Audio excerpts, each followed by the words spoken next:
Hey, it's Jag, and today we unclamp the body blanks.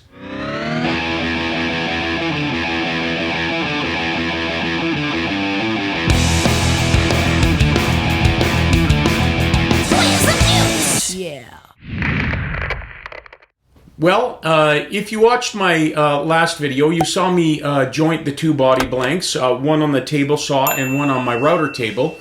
If you watched past the GGBO logo at the end, you actually saw me come back out here. I had a few minutes and I glued up the one I jointed on the table saw. That's my blank number 2, I call it, or my backup blank. Today, I'm going to glue up the main body blank, the one I did on the router.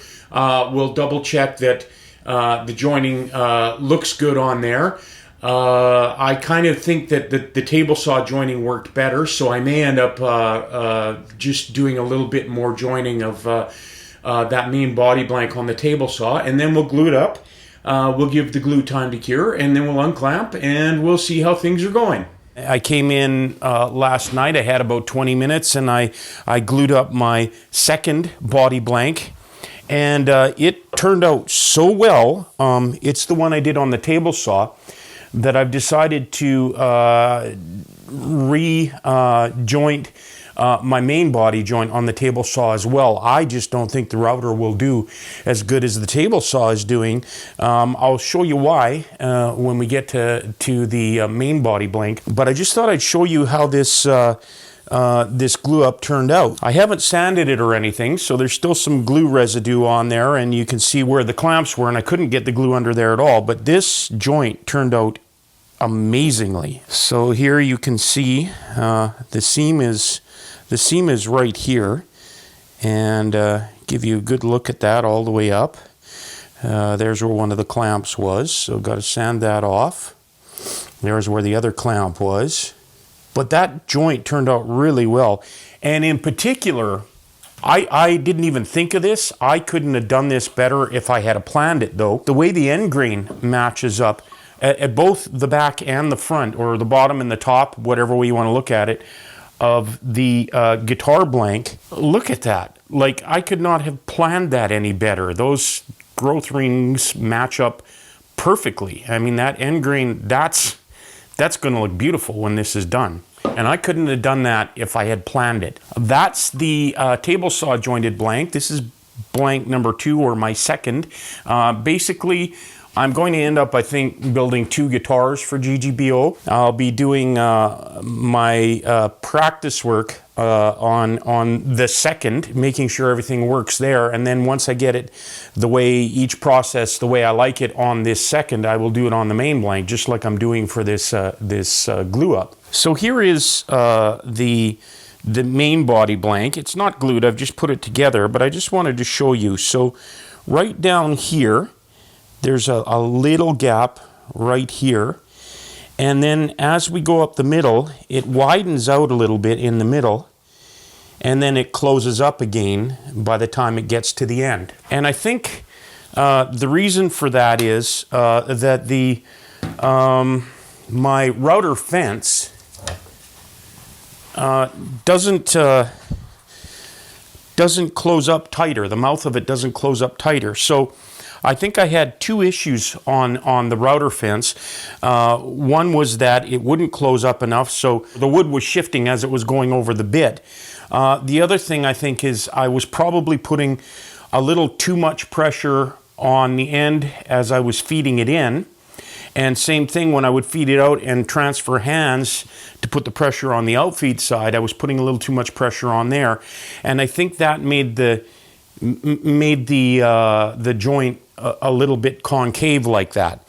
So that could be fixed just by putting lighter pressure on as I pass it over the bit. The thing that's I think a bigger deal would be to get the to get the mouth a little tighter as well.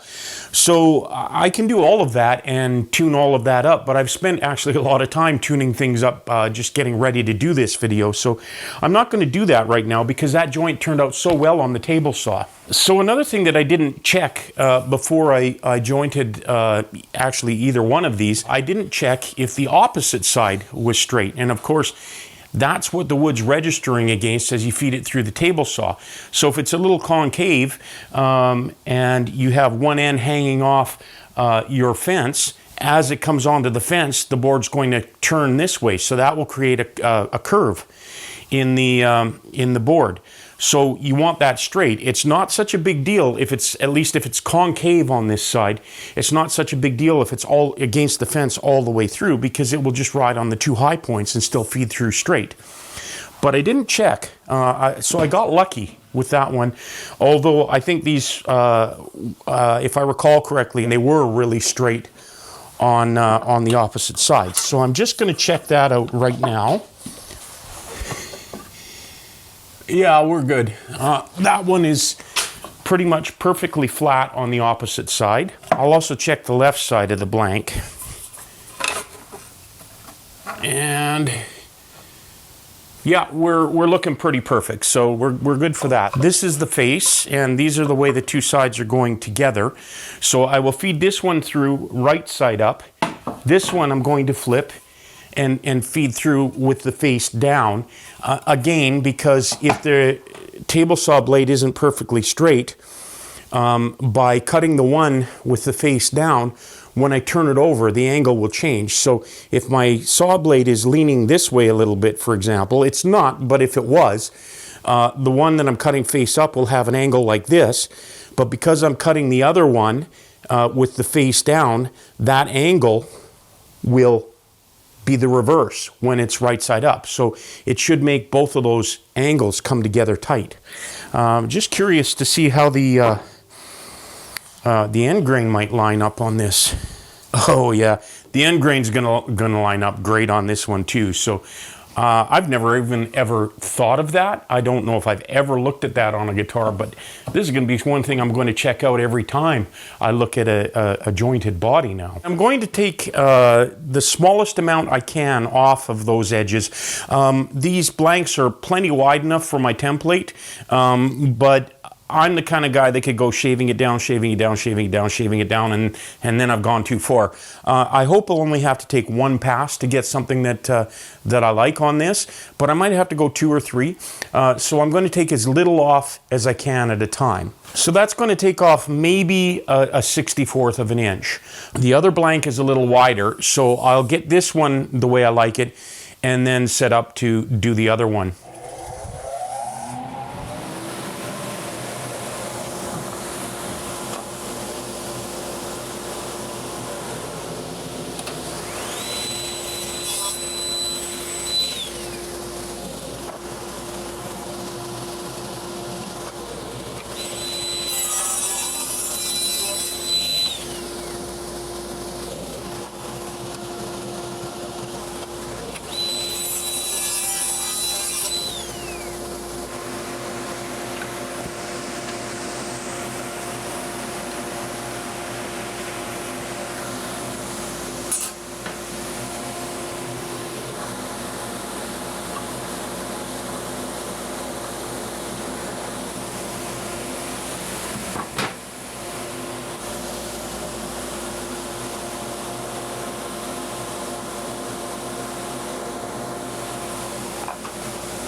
I love the smell of fresh cut ash. It smells so good.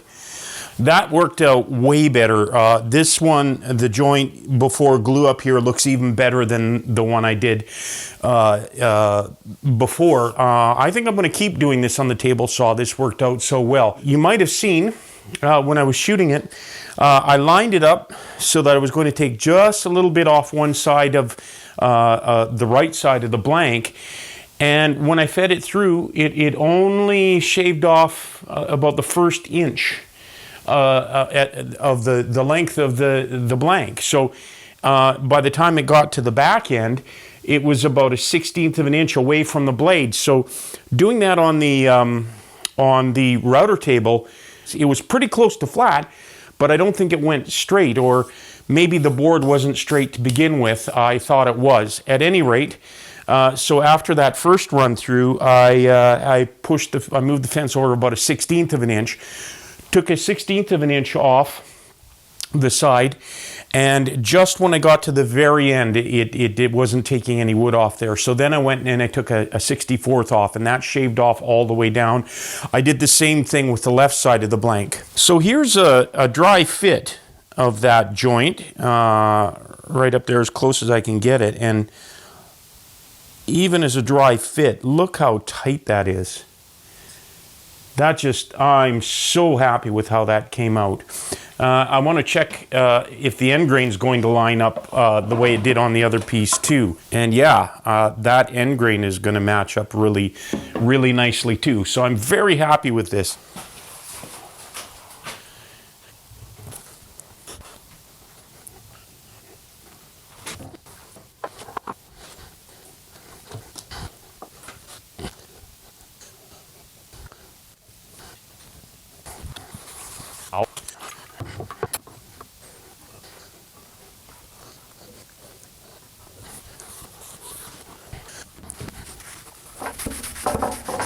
Holy smokes, that looks good.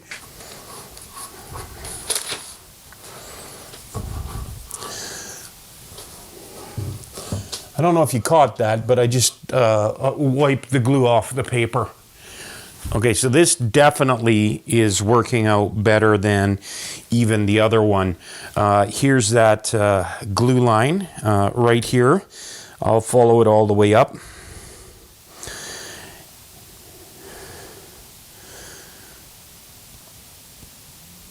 Very, very, very, very, very tight. So I'm really happy with that. I'm going to let this cure for at least a couple hours. It's middle of the afternoon right now. Maybe I'll come back out and unclamp this later this evening. I might leave it overnight and just do it in the morning. The verdict on this is table saw for jointing works way better than the router. The router, as I said, the neck blank that I did was done on my router. That was 4 or 5 years ago. It's been sitting there just doing what it does for 4 or 5 years. And that's a very, very tight joint as well. But it was, honestly, it was so simple and easy to do on the table saw. There's no reason not to do it. The one thing is to use, I think anyway, is to use a fine finish blade that does a finer cut. I don't have a glue line rip, but I imagine a glue line rip would do even better. But I'm really happy with this. Well, this glue has been curing for about 5 hours. Had just enough time to come out and unclamp this and see how this main body blank looks. Looking even better. I'm really glad how this has turned out. Here's the seam right here. I can barely even feel it. So follow that all the way up.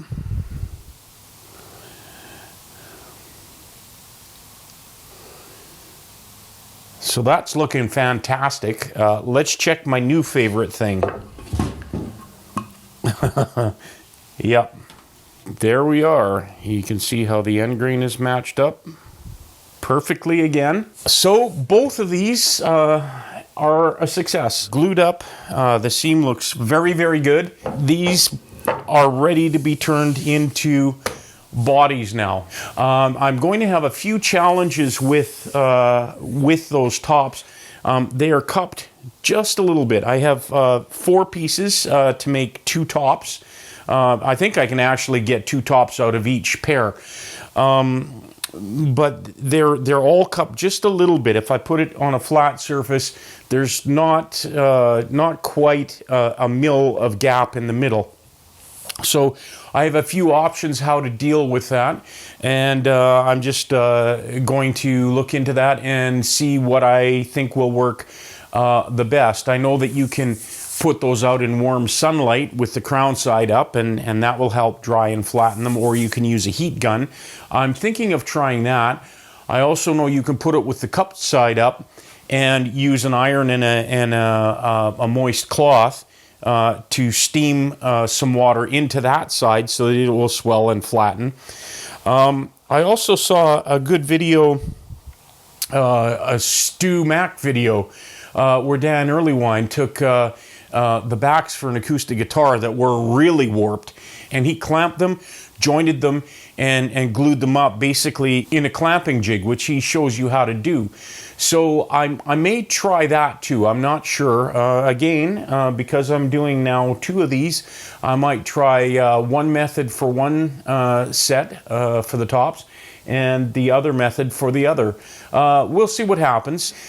Please, like I say, comment, especially regarding that cupping. If you've got any suggestions on what to try to flatten those out, I could plane them again. My concern is one of those sets is only 3/16 of an inch thick, so I don't really want to go any thinner than that. The other one is a little under 1/2 inch, so I've got some wiggle room there.